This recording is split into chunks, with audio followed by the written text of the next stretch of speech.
Are you ready?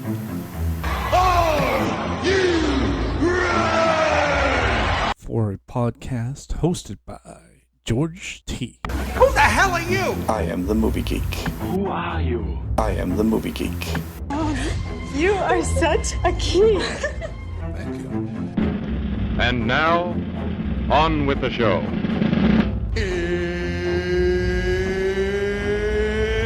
It's time! It's showtime. It's showtime.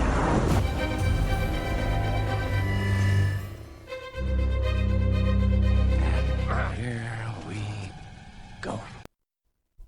Welcome back to the Movie Geek Podcast. My name is George T, and as always, I'm your host for this adventure.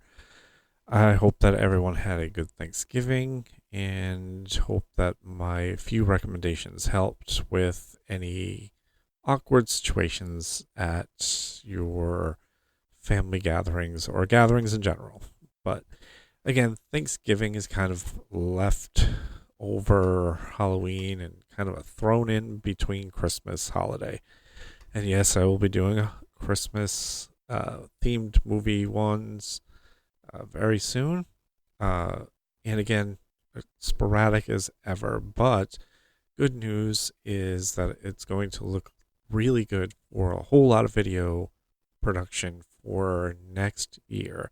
So I'm really thankful for that.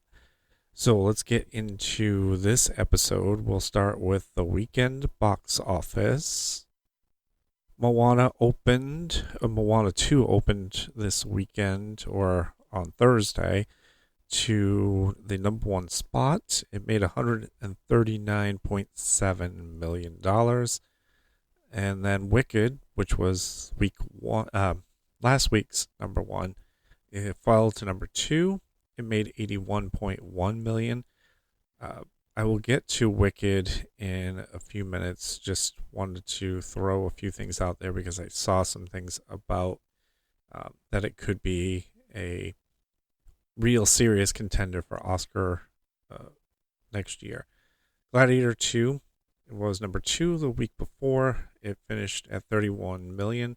Red 1, which was third, was fourth at 12.7. And the best Christmas pageant ever finished in fifth, 3.2 million. It was number 6. It popped up to 5. Again, it looks like a family box office again.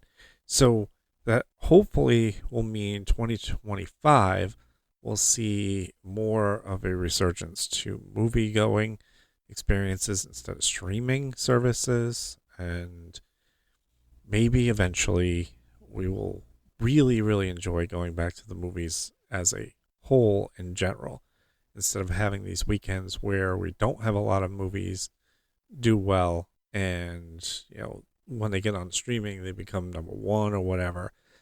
I've seen it way too much now with the clickbait stuff that says, oh, this movie was a flop and now it is number one on the streaming services. Well, it's what happens. I think people just don't want to go see them in the movies, and then, or they hear, bad word of mouth, or they hear from their friends what it is and they wait till streaming. But it is what it is. This is the times we live in. And unfortunately, movie-going experience sometimes is not what everybody wants. But that's my rant. So, again, this is the point in the year where anybody who's going to try to make an Oscar run with their movie puts this out. So, Wicked Part 1 has made a serious claim for a lot of awards this year. I will be seeing this movie. Hopefully I'll have a review for it before the end of the year. But, again, it's a Part 1, and we have to remember these things where Lord of the Rings had to wait until the final movie to really become an Oscar-worthy contender for Peter Jackson's directing. So who knows what criteria is going to go into this. I still see Oscar predictions for a lot of these movies that are going to be coming out, like Night Bitch, which comes out not this weekend, but the following weekend. Oh, no, sorry. Correction. It is coming out this weekend with a movie called Werewolves, The Order, and The Return. So, Night Bitch has Amy Adams, and she is right now one of the lead Oscar contenders for Best Actress. So, again, once we get to the end of 2024 and we get the rest of these movies that get thrown out there, if Civil War is not nominated for anything, I'll be screaming to the heavens for this one. Like, I just don't understand why it's not getting more pub now, and that all these movies that are coming out very, very at the end of this year, and of course there are a lot of good movies that are coming out, but we kind of neglect the ones that came before it. And again, it is what it is. I don't have a say in it. I can just say that right now, for my money and for what I've seen of movies, I still think Civil War has a really good chance of being a Best Picture. But again, I will get to see all of those. And again, 2025, I will be able to do another session of my Oscar predictions and so on, just like I did this year. My Razzie predictions as well. And we did pretty good with those last year. So hopefully you stay with me for another season, and hopefully, more interaction. So also, quick update for anyone who has followed Jennifer, her Queen Malvia has 7 episodes of season 7. She said she still has 2 more episodes to shoot for season 7. But if you're a follower of mine and you're into independent horror, I know I keep mentioning this, but I really think you should check this stuff out. Her last episode, called Final Girl, is being nominated for Film Award show. So it's a short film. I think it's maybe 12 minutes long. I don't remember exactly, but definitely check it out. And hopefully she wins some more awards for this stuff. So anyway, as I said, this coming weekend, Night Bitch, The Order, The Return, and Werewolves come out. Interstellar is getting a re-release only in IMAX. Okay, so it's been 10 years since Interstellar came out. Matthew McConaughey, Anne Hathaway, Jessica Chastain. 3 amazing actors and actresses. This movie did not do anything for me, but it has such a cult following, and they're re-releasing it in IMAX only. So not sure exactly why, but and of course it's Christopher Nolan, but this one didn't capture me at all. So if you go see it, go see it. But also IMAX movies, truth be told, I'm not big on seeing movies in the IMAX unless they're made specifically for IMAX, which is usually like if you go to the Boston Museum of Science, those things are made for the IMAX screens. Big screen movies are not made for IMAX, or at least for my eyesight. And I have 20/20 vision, but I have seen a few movies now on IMAX, and I can't follow a damn thing. And when it starts to get really fast and moving too quick. Best example was I was in Myrtle Beach with guys on a golf trip, and we went to go see Star Trek, the new ones that J.J. Abrams did. And that was the original movie of his trilogy. And the action sequences were going so fast, I couldn't see half what was going on. And I was like, well, I guess I'm going to have to wait to go see it in a regular theater, or I'm going to have to wait to see it on DVD, and I was right. Like, I honestly couldn't see it. Then I went to see The Matrix Reloaded on the regular screen opening weekend. And then I said, well, because everything now is becoming IMAX. This was way back. So I said, oh, you know what? Matrix and IMAX, that probably would be interesting.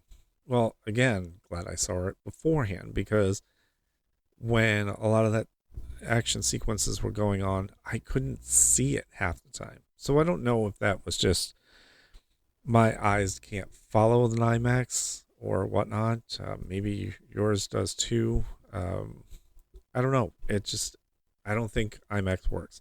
It's almost like the 3D they tried after Avatar. Everything had to be 3D. When they made Saw in 3D. Again, that movie did not have to be in 3D. It made me queasy, and not because of the gore fest. It was just the way it was presented in 3D. And I don't know. But then I went to go see Batman Begins after that, and that probably made me more queasy. And as much as I hate on DC, Christopher Nolan's Batman trilogy is not a part of the DCU. It was a Batman series. I was not keen on Batman Begins, but Dark Knight Rises were amazing. So kind of retooled that and really worked it out. So I just want to quickly mention something that I saw, and this isn't going to be a Marvel one. This is going to be a Star Wars one. And I kind of find this odd that I know they've been trying to get the new series off the ground with Rey as the protagonist in this. So we're going away from the Skywalker trilogy.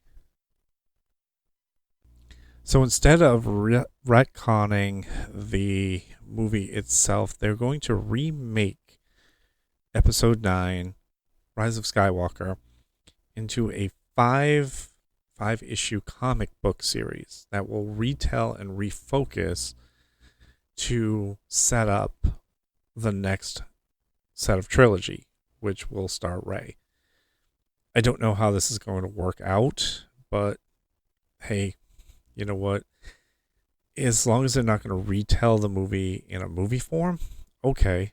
But will people want to see or buy the comic books to understand where they're going with this? I have no earthly idea.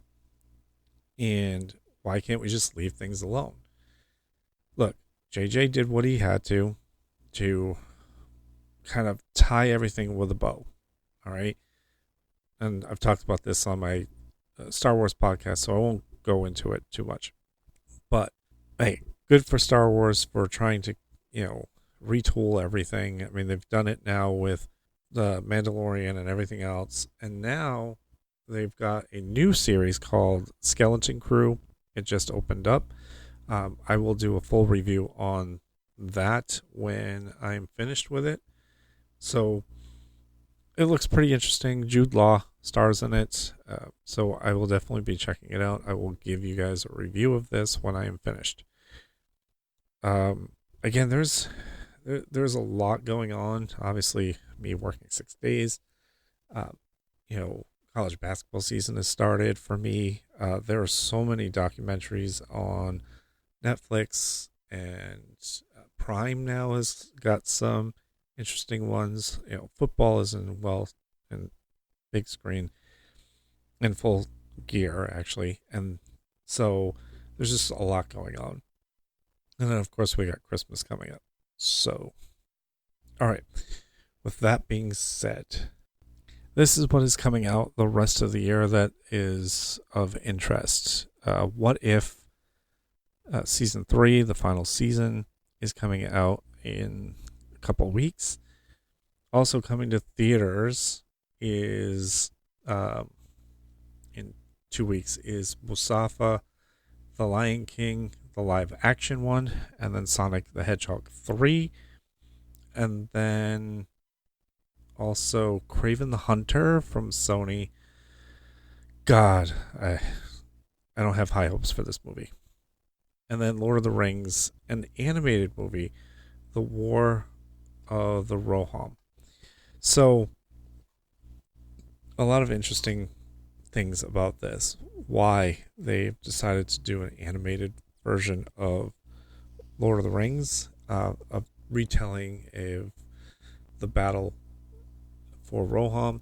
We'll see if it does anything, or reignites. I think Ring of Power from Amazon Prime has not brought in the Lord of the Rings audience like I think it wanted to. So, and we're not sure of season 3 when that's coming out for that. So I don't particularly know what the thing is about Lord of the Rings that we're trying to retell. Look, there were 4 books in the total series, and we made 6 movies out of it, and now we've got a prequel to The Hobbit with Rings of Power from Prime, and I have not thought that series was too bad, but apparently a lot of people do. Now doing a animated version of Lord of the Rings, I don't know. So, also wanted to talk about Alien Romulus. Has come out on Disney Plus from the Hulu side, and they are talking about doing a sequel to this movie. And I know I mentioned it probably on another podcast, but I am definitely all for this. This movie definitely brought back the Alien, what we really liked about the series. We've got also Michael Fassbender coming out and asking to have his David trilogy, as he calls it, pretty much done. I would like to see what happened to David with Alien Covenant. I want to know what happens, where this bridges to. So I'm hoping that Ridley Scott will let somebody step in and help him with that to get us to somewhere. Again, Prometheus was supposed to be on its own, but basically it was a Alien prequel. He went with it with Alien Covenant, and now there's just kind of a logjam. And then we've got Alien Earth coming out next year on Fox and Hulu. I'm looking forward to it. Even though it does not have anything to do with space, it is more about Weyland Yutani and how they knew of the aliens themselves. So, really looks good. All right, so with that being said, there's one bit of news. So Universal has dropped a trailer for its live-action version of How to Train Your Dragon. So I really like the movie. So I'm curious as to know why they thought it would be a good idea to do a live-action version. But the trailer does look pretty good. But here's the problem, and this is where people just really need to stop, is that the woman playing Astrid, Nico Parker, is of a different color than Astrid was in the cartoon. And this is where we really need to stop with all the hatred and all this other stuff. Look, we are trying to incorporate good actors, whether they depict the same person or not. Look at some other things. Like, I'll say, for instance, look at DC with Man of Steel. Okay, the original Superman comic book and movies had a white guy playing the boss of the Daily Planet, and then they put Lawrence Fishburne in there to play it in the DC role. Why? Nobody complained about that, because Lawrence Fishburne is a good actor. But I don't know, for some reason now the culture has changed a lot more. Maybe this has something to do with the political climate or whatever, but there's some backlash toward it just like there was the backlash toward Snow White when Disney dropped their official one, and they've kind of pushed the movie back as much as they could. But again, I don't understand. Can we just watch the movie? If it's a good movie, it's a good movie. If it's a bad movie, it's a bad movie. We need to stop looking at cast. We need to stop looking at genders and color and all that when we're looking at films. And I get it that sometimes we are forced to see things that we probably otherwise wouldn't have to see. I'll just stop there. But again, the whole thing of let's just watch a movie. It'll be fine. And if you want to see it, you see it. If not, don't go see it. I do like the casting of Gerard Butler doing, Stork. He was the voice in the comic book. In the comic movie. I think it's a great casting on that to get him to do the live version. So this is mostly a news one. So hopefully you stayed all the way to the end. And I do hope that you'll listen to more. Again, I've got some more stuff coming. Thanks all for listening. And I will see you at the movies. See you next time. Bye. Waiting for you. Goodbye. Goodbye. Goodbye. Hasta la vista, baby. That's all, folks.